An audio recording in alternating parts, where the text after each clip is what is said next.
I Shampa, যেদিন থেকে তুমি অসুস্থ হয়েছো সেই দিন থেকে আমি বাইরে অনেক কাজ করে সংসার চালাচ্ছি। আমার খুব কষ্ট হচ্ছে জানো শম্পা। ইয়ামিন, তুমি আমার জন্য এত কষ্ট কেন করছো? ভেবেছিলাম শম্পা যে আমি একটু কঠোর পরিশ্রম করলে যে টাকা পাবো সেখান থেকে কিছু টাকা তোমার চিকিৎসার জন্য জমাবো, কিন্তু আমি কিছুতেই এই সংসারের খরচ কমাতে পারছি না, আর কোনো টাকাও জমাতে পারছি না শম্পা। আরে ইয়ামিন, আমি তোমার কষ্ট বুঝতে পারছি, কিন্তু কি আর করব বলো ইয়ামিন। আমি যে অসুস্থ হয়েছি, না মারা যাচ্ছি না ঠিক মতন সুস্থ হচ্ছি, তোমাকে কোনো সাহায্য করতে পারছি না ইয়ামিন। সরি, আমি সারাদিন বিছানায় শুয়ে থাকতে থাকতে বিরক্ত হয়ে যাচ্ছি ইয়ামিন। আরে শম্পা, তুমি কি বলছো এগুলো? এসব কথা বলবে না। আমার যত কষ্টই হোক শম্পা, তুমি ঠিক দেখবে আমি তোমাকে সুস্থ করে ফেলবো। জানো শম্পা, আমি একটা কথা ভেবেছি, আমি নিজের হাতে চুড়ি বানাবো, কারণ এখানে আশেপাশে কারো কাছে চুড়ির দোকান নেই। আচ্ছা শম্পা, তুমি ঘরে বিশ্রাম করো, আমি বাইরে যাচ্ছি চুড়ি বানানোর যত সামগ্রী আছে কিনে আনতে। এই গ্রামটা হচ্ছে মুন্সিগঞ্জ, আর এই মুন্সিগঞ্জেই বসবাস করত ইয়ামিন আর তার বউ শম্পা। কিন্তু হঠাৎ করে শম্পা অসুস্থ হয়ে যাওয়ায় সংসার সামলাতে ইয়ামিনের অনেক কষ্ট হতো। সে ঘরের কাজও করত, সে বাইরের কাজও করত। অবশেষে ইয়ামিন নিজের হাতে চুড়ি তৈরি করে সেই চুড়ি বাইরে বিক্রি করার প্রস্তুতি নিতে থাকে। আরে শম্পা, দেখো আমি কত সুন্দর চুড়ি বানিয়েছি। আমার বিশ্বাস এই চুড়িগুলো সবার অনেক পছন্দ হবে। আচ্ছা শম্পা, তুমি বাড়িতে থাকো, আমি বাইরে এই চুড়িগুলো বিক্রি করে আসি। এ কথা বলে ইয়ামিন তার বানানো চুড়িগুলো নিয়ে গ্রামে বিক্রি করতে যায়। আই চুড়ি নিবেন গো চুড়ি, আছে আমার কাছে নানান ধরনের চুড়ি, রঙের রঙের চুড়ি কে চাও, নিতে চলে এসো আমার কাছে ইয়ামিন মামার চুড়ির দোকানে। চুড়ি নিবে গো চুড়ি। চুড়ির এমন কথা শুনে সেখানে অনেকেই চুড়ি কিনতে চলে আসে। তারা এত সুন্দর চুড়ি দেখে অনেক অবাক হয়ে যায় আর অনেক খুশিও হয়। আরে বাহ ইয়ামিন, তোমার চুড়িগুলো তো অনেক সুন্দর। আমি আগে কখনো এত ভালো ভালো চুড়ি দেখিনি জানো ইয়ামিন। তোমার চুড়িগুলো খুব সুন্দর। এই ইয়ামিন, তাড়াতাড়ি করে 1 ডজন চুড়ি দিয়ে দাও তো আমায়। আচ্ছা ইয়ামিন, তুমি এই চুড়িগুলো কোথায় পেলে? আরে এইগুলো আমি নিজের হাতে বানিয়েছি। ইয়ামিনের চুড়ি বলে কথা, দেখছো ইয়ামিনের চুড়িগুলো অনেক সুন্দর তাই না? হ্যাঁ হ্যাঁ ইয়ামিন, তোমার বানানো চুড়ি আমাদের অনেক ভালো লেগেছে।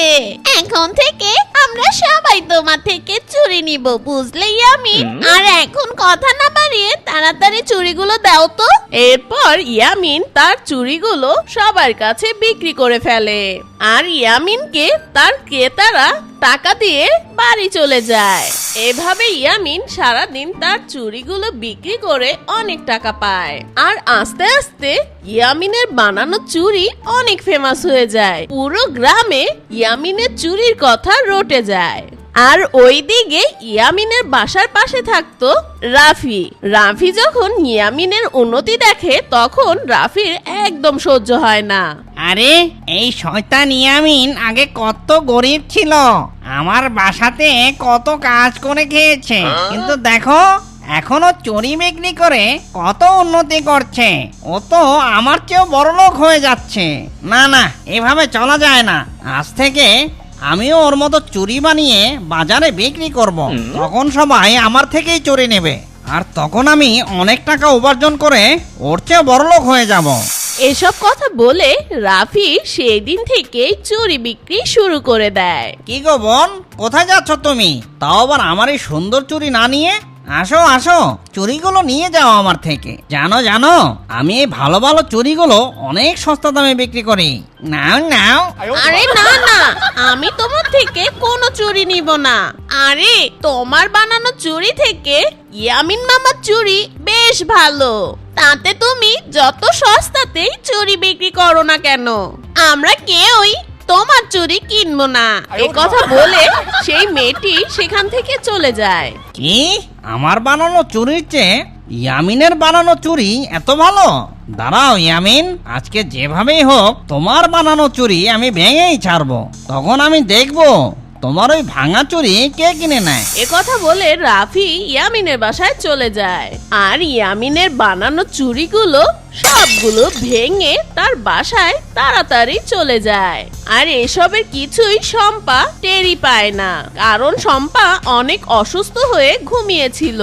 আর একটু পরেই ইয়ামিন তার বাড়িতে ফিরে আসে। হায় হায়, একটু আগেই তো আমি এই চুড়িগুলো বানিয়ে একটু আগেই বাজারে গিয়ে বাজার আনতে গেছিলাম। ভেবেছিলাম এসে এই চুড়িগুলো বিক্রি করতে যাব, কিন্তু কি হলো আমার? বেশি সময়ও তো হয়নি, এই সময়ের মধ্যে কি এসে আমার এই চুড়িগুলো ভেঙে দিয়ে গেল। এ কথা বলে ইয়ামিন অনেক কান্না করছিল। আর এভাবেই প্রতিদিন রাফি ইয়ামিনের চুড়িগুলো এসে ভেঙে দিয়ে যেত আর ইয়ামিন এভাবেই প্রতিদিন কান্না করত। একদিন সকালবেলা ইয়ামিন অনেকগুলো চুড়ি বানায়। যাক, অবশেষে আমার চুড়িগুলো বানানো শেষ হলো। তবে আমি একটু এখন বাজারে যাই, বাজার থেকে তাড়াতাড়ি আসতে হবে, এই চুড়িগুলো নিয়ে বিক্রি করতে যেতে হবে। এ কথা বলে ইয়ামিন খুশি মনে বাজারে চলে যায়। আর এই সুযোগে রাফি ইয়ামিনের বাসায় এসে চুড়িগুলো নিয়ে চলে যায়। আর এইদিকে ইয়ামিন বাজার থেকে তাড়াতাড়ি বাড়ি এসে তার চুড়িগুলো যখন দেখতে না পায়, তখন ইয়ামিন ভীষণ ভেঙে পড়ে। সে কি, আমার সব চুড়িগুলো আমি এখানে রেখে বাজারে গেছিলাম, আমার চুড়িগুলো কে চুরি করে নিয়ে গেল? এতদিন আমার চুড়িগুলো ভেঙে দিয়ে যেত, এখন কিনা আমার চুড়িগুলো চুরি করে নিয়ে যাচ্ছে। আচ্ছা ঠিক আছে, আজ থেকে আমি আর চুরি বানাবো না, আর আমি এখন থেকে খেয়াল রাখবো কে আমার সর্বনাশ করতে প্রতিদিন আমার ঘরে আসে।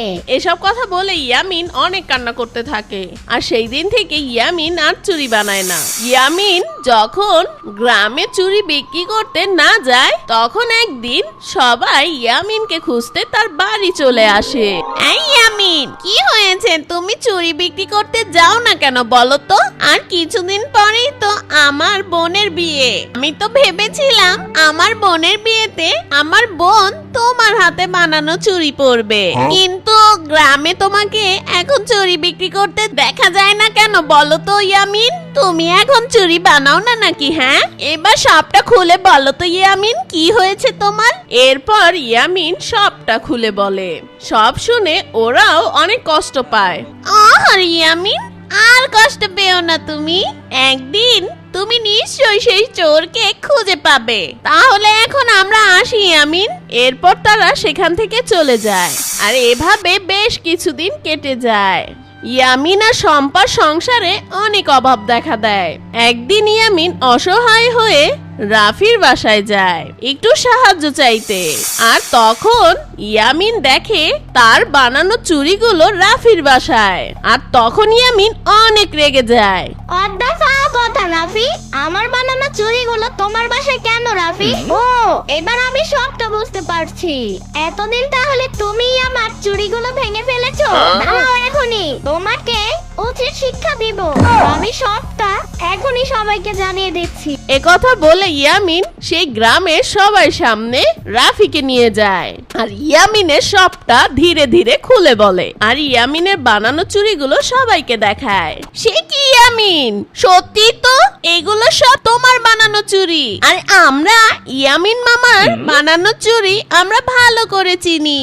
ছি ছি ছি ছি রাফি, ছি ছি রাফি, চুড়ি চিনলি, সব চিনলি, ইয়ামিনকে চিনলি না।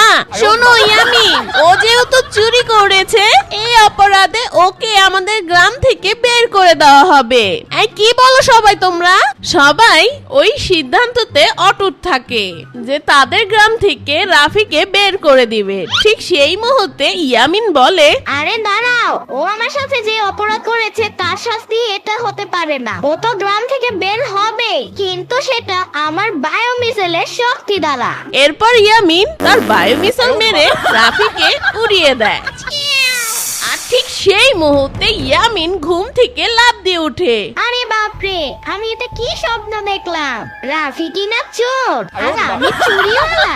উফ, ভাগ্য ভালো, এটা একটা স্বপ্ন ছিল।